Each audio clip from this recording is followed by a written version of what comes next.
हम आपको उस खबर के बारे में बताना चाहते हैं जिसकी देश भर में चर्चा तो हो ही रही है, लेकिन आपके परिवार में भी उसकी चर्चा भी होनी चाहिए और आपको इस खबर से बहुत कुछ सीखना भी चाहिए, क्योंकि ये किसी के साथ भी हो सकता है। अगर आप भी ऑनलाइन खाना ऑर्डर करने के शौकीन हैं तो इस खबर को ध्यान से देखिएगा। पंजाब के पटियाला में 10 साल की एक बच्ची की अपना ही बर्थडे केक खाकर जान चली गई। इस बच्ची के जन्मदिन पर उसके परिवार ने एक फूड डिलीवरी ऐप से केक का ऑनलाइन ऑर्डर किया था। आप में से भी बहुत सारे लोग ऐसे होंगे जो जब परिवार में या दोस्तों में किसी का जन्मदिन होता है तो आप केक ऑनलाइन ऑर्डर कर देते हैं और केक कुछ ही देर में आपके पास डिलीवर हो जाता है और आप खा भी लेते हैं उस केक को। पर आपको पता होता है कि वो केक सही है या नहीं है, वो केक पुराना तो नहीं है, उस केक में क्या मिला हुआ है। आज हम इस खबर का पूरा विश्लेषण करेंगे, लेकिन सबसे पहले आपको 10 साल की इस बच्ची के आखिरी जन्मदिन का वो आखिरी वीडियो दिखाते हैं जो उसके जीवन का आखिरी वीडियो साबित हुआ, क्योंकि ये वीडियो बनने के बाद इस बच्ची ने केक काटा, अपना जन्मदिन मनाया, केक खाया और उसके बाद उसकी मृत्यु हो गई। ये बच्ची 10 साल की थी, सिर्फ 10 साल। अपने जन्मदिन पर कितनी खुश थी, जैसे कोई भी 10 साल का बच्चा खुश होता है। इसका नाम था मानवी और ये स्कूल में 5वीं कक्षा में पढ़ती थी। 24 मार्च को इसका जन्मदिन था और उसी दिन शाम को उसके परिवार ने एक मशहूर फूड डिलीवरी ऐप जोमैटो से ऑनलाइन ऑर्डर करके ये केक मंगवाया, जिसे मानवी ने अपने घर पर अपने परिवार के साथ काटा। और केक काटते समय किसी भी बच्चे की तरह वो बेहद खुश थी, क्योंकि वो जानती नहीं थी कि इस केक में क्या है। उसने अपनी छोटी बहन, अपनी माँ और अपने नाना नानी को भी ये केक खिलाया और ये एक हंसता खिलखिलाता परिवार था और वो खुशी के इस पल को हमेशा याद रखने के लिए इस पल का वीडियो भी बना रहे थे। लेकिन कोई नहीं जानता था कि ये मानवी का आखिरी जन्मदिन होगा, आखिरी केक होगा और उसका आखिरी वीडियो होगा। केक खाने के थोड़ी ही देर के बाद मानवी और उसके परिवार के सभी लोगों की तबीयत खराब हो गई और उन्हें चक्कर आने लगे। यानी जिसने भी ये केक खाया सबकी तबीयत खराब हो गई। छोटी बच्चियों की तबीयत ज्यादा बिगड़ गई और मानवी और उसकी बहन को उल्टियां होने लगी और मानवी के मुंह से झाग निकलने लगा। इन दोनों बच्चियों को उल्टी होने के बाद उनके परिवार के लोगों को लगा कि शायद किसी वजह से उनकी तबीयत खराब हो गई है और जल्द ही वो ठीक हो जाएंगी। इसके बाद ये दोनों बच्चियां सो भी गई। रात में मानवी ने ये कहते हुए पानी मांगा कि उसका गला सूख रहा है और फिर उसने धीरे धीरे पानी पिया और दोबारा सो गई। लेकिन सुबह 4 बजे जब मानवी की मां ने उसे छूकर देखा तो उसका शरीर बिल्कुल ठंडा हो चुका था और ये देखकर परिवार के सभी लोग घबरा गए, तुरंत हॉस्पिटल लेकर गए और वहां डॉक्टर्स ने उसे पहले ऑक्सीजन दिया, उसके बाद तमाम टेस्ट किए और फिर कहा कि मानवी की मृत्यु हो चुकी है। ਇਹਨਾਂ ਦੋਨਾਂ ਨੂੰ ਉਲਟੀਆਂ ਲੱਗੀਆਂ। ਜਿਹੜੀ ਛੋਟੀ ਵਾਲੀ ਸੀ ਉਹਨੇ ਉਲਟੀਆਂ ਜ਼ਿਆਦਾ ਕੀਤੀਆਂ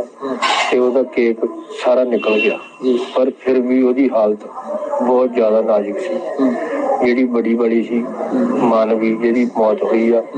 ਉਹਦੇ केक नहीं निकलिया, ਉਹਦੇ ਸਿਰ ਮੂੰਹ ਚ ਝੱਗ निकली 2 बार। तो जैसा आपने सुना अभी, बच्ची के परिवार का कहना है कि मानवी की मौत केक खाने से हुई और उसकी छोटी बहन इसलिए बच गई क्योंकि उसे ज्यादा उल्टियां हो गई थी और उसने जो भी केक खाया था वो उसके शरीर से बाहर निकल गया। परिवार ने पुलिस में शिकायत की और जब जांच की गई तो पता चला कि जोमैटो से जिस बेकरी से ये केक ऑर्डर किया गया था उस बेकरी का नाम है केक कान्हा। तो जब जांच की गई तो पता चला कि ये जो केक कान्हा नाम की बेकरी थी ये एक फर्जी बेकरी थी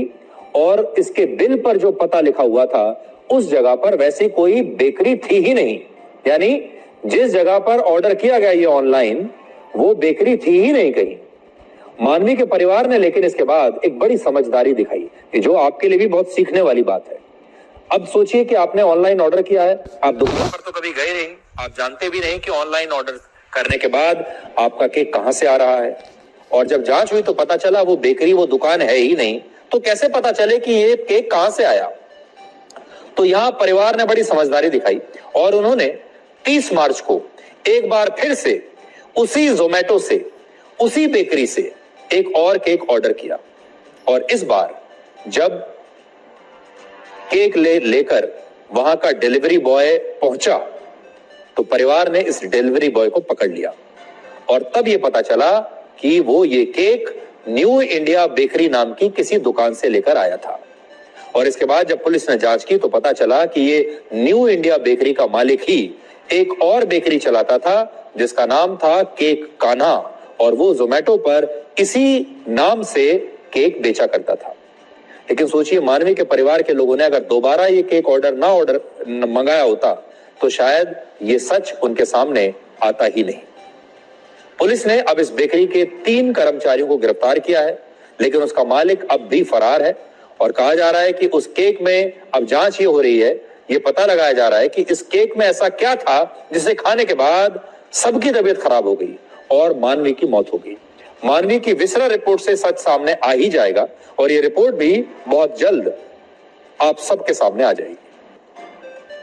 पोस्टमार्टम मेरा हो गया है, लेकिन जो भी पॉइजनिंग का मैटर होता है या फिर कोई केमिकल राही कुछ रिएक्शन करके मौत होती है, ਉਹਦੇ ਵਾਸਤੇ ਵਿਸਰਾ ਰਿਪੋर्ट जरूरी होती है। तो डॉक्टर टीम वालों विसरा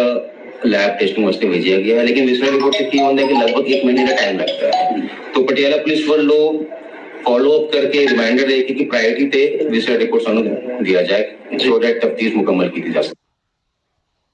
लेकिन बड़ी बात यह है कि पटियाला की पुलिस ने इस घटना के बाद जोमेटो से भी सफाई मांगी है और उससे पूछा है कि क्या उसने जब कान्हा बेकरी को अपने ऐप का इस्तेमाल करने की अनुमति दी थी तो इससे पहले क्या जोमेटो कंपनी ने इस बेकरी की कोई जांच की थी या नहीं, और क्या उसने इसके लिए कोई गाइडलाइंस तय कर रखी हैं और क्या उन गाइडलाइंस का पालन किया गया था या फिर इसमें लापरवाही हुई है। और जोमेटो ने कहा है कि वो जांच में अपना पूरा सहयोग करेगी। एक और बड़ा सवाल है, क्योंकि जोमेटो एक बहुत बड़ी ऑनलाइन फूड डिलीवरी कंपनी है और अगर एक फर्जी कंपनी जोमेटो के जरिए खुलकर बिजनेस कर रही है तो इसकी जांच होनी चाहिए और ऐसा कैसे हुआ इसकी जिम्मेदारी भी तय जरूर होनी चाहिए। अब सवाल यह है कि क्या आप जिस रेस्टोरेंट से ऑनलाइन खाना ऑर्डर करते हैं क्या वो सही में उसी रेस्टोरेंट का खाना होता है या नहीं, ये कैसे पता चलेगा, और फूड डिलीवरी ऐप से ऑर्डर किया गया खाना कितना सुरक्षित है, अब ये भी एक बहुत बड़ा सवाल हमारे देश के लोगों के मन में इस समय घूम रहा होगा। इसलिए आज हम आपसे 2 बातें कहना चाहते हैं और ऑनलाइन फूड डिलीवरी एप्स जो है उनसे भी हम ये कहना चाहते हैं कि ये जो एप्स हैं इन्हें अपने फूड पार्टनर्स की अच्छे से जांच करनी चाहिए, जाकर देखना चाहिए कि जहां से भी ये खाना ऑर्डर कर रहे हैं वो जो दुकानें हैं, रेस्टोरेंट्स हैं, बेकरीज हैं, क्या उनके यहाँ इनकी गाइडलाइंस का पालन हो रहा है, क्या वो इस काबिल भी है कि जोमेटो जैसी बड़ी कंपनी उनके खाने को अपने कस्टमर्स तक पहुंचा सके। उन्हें ये जांच करनी चाहिए और इसकी जिम्मेदारी भी लेनी चाहिए। दर्शकों से आपसे हम यही कहना चाहेंगे कि आप जोमेटो पर आंख बंद करके या दूसरे फूड डिलीवरी एप्स पर आंख बंद करके ऑर्डर कर देते हैं और आपको खुद नहीं पता होता कि ये खाना कहां से आ रहा है, कहीं ये खाना कई दिनों पुराना तो नहीं है, कहीं इस खाने में कोई खराब क्वालिटी का रॉ मटेरियल तो नहीं डाल दिया गया है। इसे लेकर आपको सचेत रहना चाहिए और जिस दिन भी आपको ऐसा लगे कि आपको इस मामले में धोखा मिला है या आपको कुछ शक हो रहा है तो तुरंत फूड डिपार्टमेंट में आप या तो शिकायत कीजिए या फिर लोकल पुलिस थाने में जाकर इनकी शिकायत कीजिए।